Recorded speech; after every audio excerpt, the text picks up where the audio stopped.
50 years ago, Patti Smith released her iconic album Horses. It would go on to be one of the great influential albums in rock history, setting the stage for the punk explosion to come and influencing legions of future indie artists. In fact, it wasn't just an album, it was a kind of one-woman sonic revolution. On this record, Patti Smith stepped into the male-dominated world of rock, armed only with her poetry and her own raucous vision and raw energy, and emerged as the punk movement's leading ferocious female voice.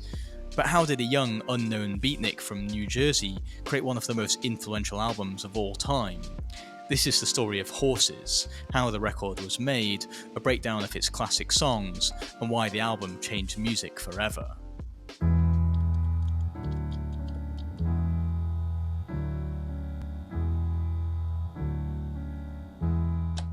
In 1967, a wayward dreamer named Patti Smith uprooted from her native New Jersey to New York, bewitched by the city's bright lights and fizzing energy.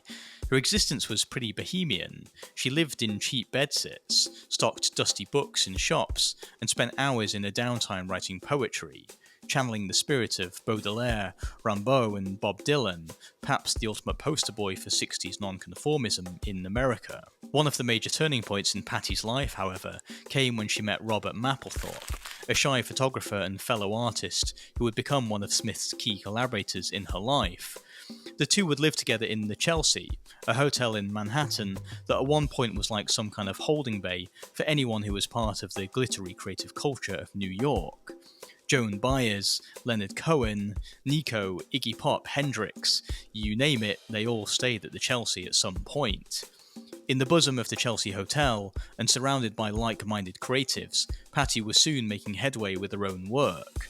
At St. Mark's Church in the East Village, which had made a name for itself as a training ground for the city's poets, Patti would read her own handwritten verses, but often with musical backing from a friend Lenny Kaye on the guitar. Whilst other poets had a staid delivery that might evoke jeers from the crowds at St. Mark's, Patti had a natural rhythm to a speech pattern, and by the early 1970s, she was performing in small clubs, combining poetry with the growling sound of rock and roll. But it wasn't just the sound that was rock and roll, it was Patti's performance style too. Patti would truly own the stage and would quickly become famous in the underground arts world for the way she would throw herself around the stage whilst reciting poetry, spitting and screaming. At the dingy nightclub CBGB, Patti would often play with her band, the Patti Smith Group, sharing the billing with the likes of the Ramones, Blondie and Television. Just as New York's underground music scene was exploding, Patti was right at the centre of it. The hype around Patti was approaching a fever pitch, and by April of 1975, she would sign a record deal with Arista Records. In the hot, sweltering New York summer later that year, Patti would walk into Electric Ladyland Studios, the legendary recording space commissioned by Jimi Hendrix, to record Horses.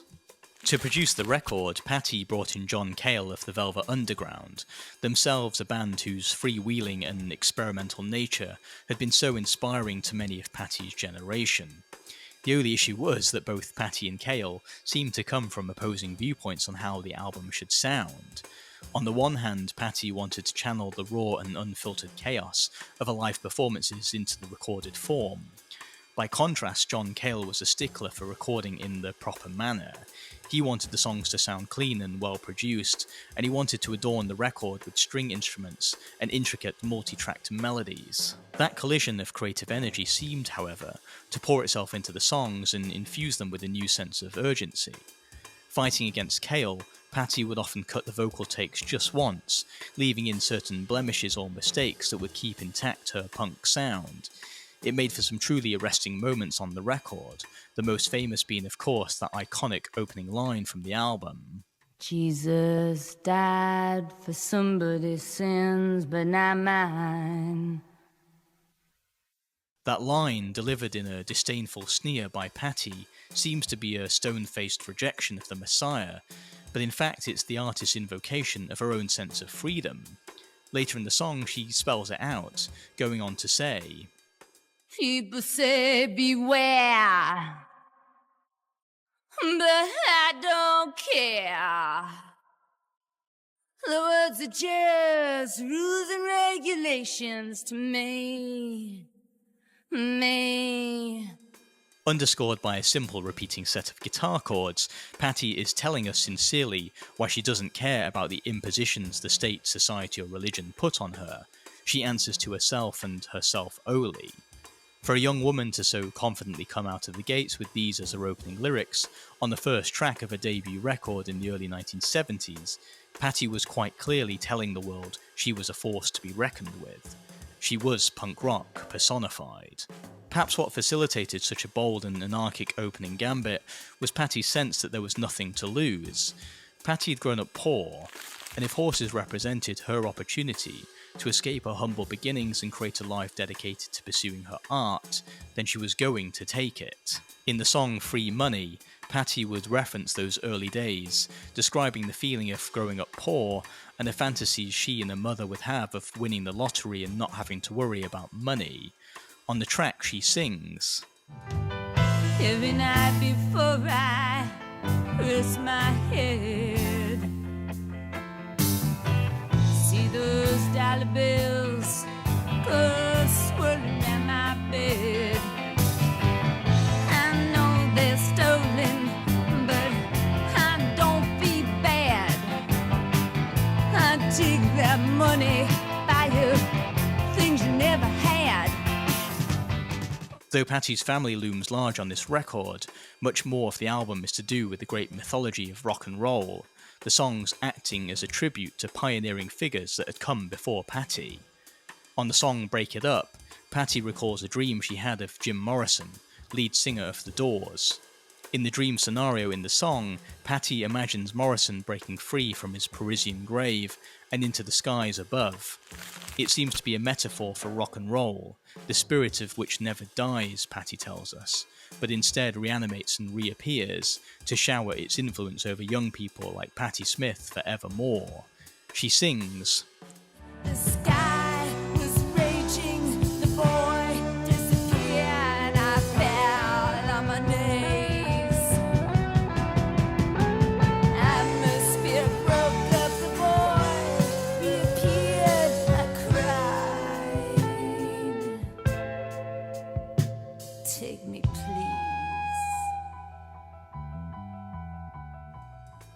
Similarly in the album's spooky closer, Elegie, Patti would pay direct homage to Jimi Hendrix, the godhead of rock and roll and the proprietor of the very studios that she was recording in. Patti had only briefly met Hendrix at the original opening of the Electric Ladyland studios, but his impact on her and her work had been profound.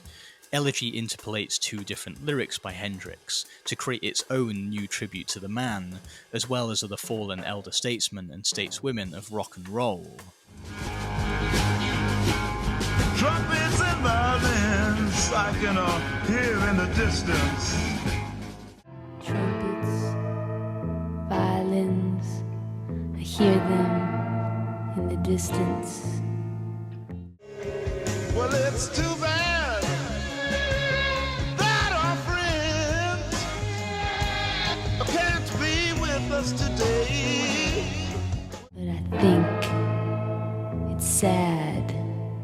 It's much too bad that our friends can't be with us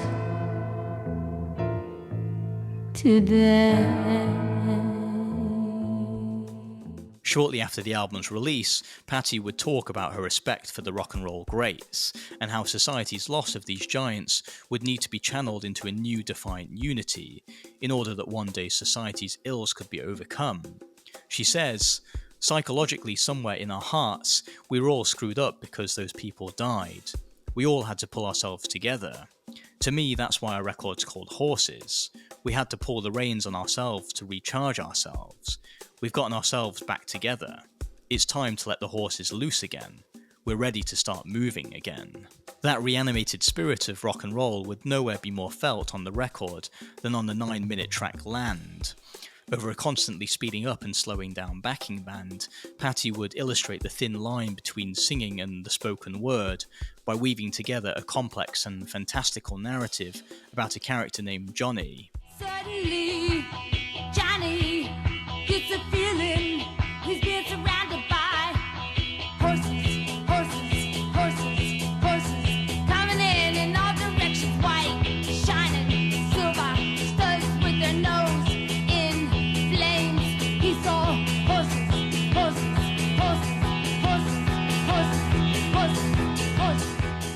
The song moves between storytelling, abstract imagery, and wild punk energy, making it one of the most ambitious tracks on the album.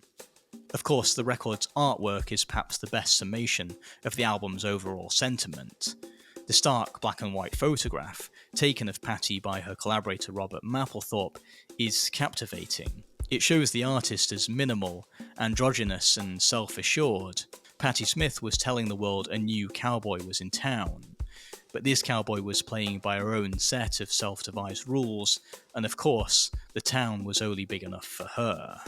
When Horses was released in late 1975, critics didn't know what to make of it. It wasn't punk, it wasn't folk, it wasn't traditional rock and roll. It had the caustic and unpredictable swagger of punk, but also the literary slant of spoken word poetry. At its centre was Patti Smith's fierce and fervid delivery, that seemed to be a voice for many of her generation. It was, in short, something new, something groundbreaking. Horses has frequently been cited as the first true punk rock album, in the way it married raw musicality with authentic vision. For many who came after her, like PJ Harvey or R.E.M's Michael Stipe, it was the founding document of music as truth, 3 chords together with the simple power of the word, able to ignite and devastate equally. Without this album, the alternative rock and punk movements of the 80s and 90s might have sounded very different. As for Patti, well, she never stopped. Horses wasn't the peak of her career, in fact it was just the beginning. Decades later, like a wild horse, she's still performing, still writing, still proving that music can be poetry and poetry can be punk. 50 years on, that album still sounds fresh, a pioneering record whose revolutionary sound was as rebellious as the very woman who created it. What's your favourite track from Horses? Let me know in the comments. And if you love deep dives into classic albums, you might also enjoy my dissection of John Martyn's Solid Air, a record that's over 50 years old, but still packs a punch today. You can check that out here. In the meantime, don't forget to like, subscribe, and hit that bell for more videos dissecting classic albums from the title track. Thanks for watching, and as ever, catch you in the next video.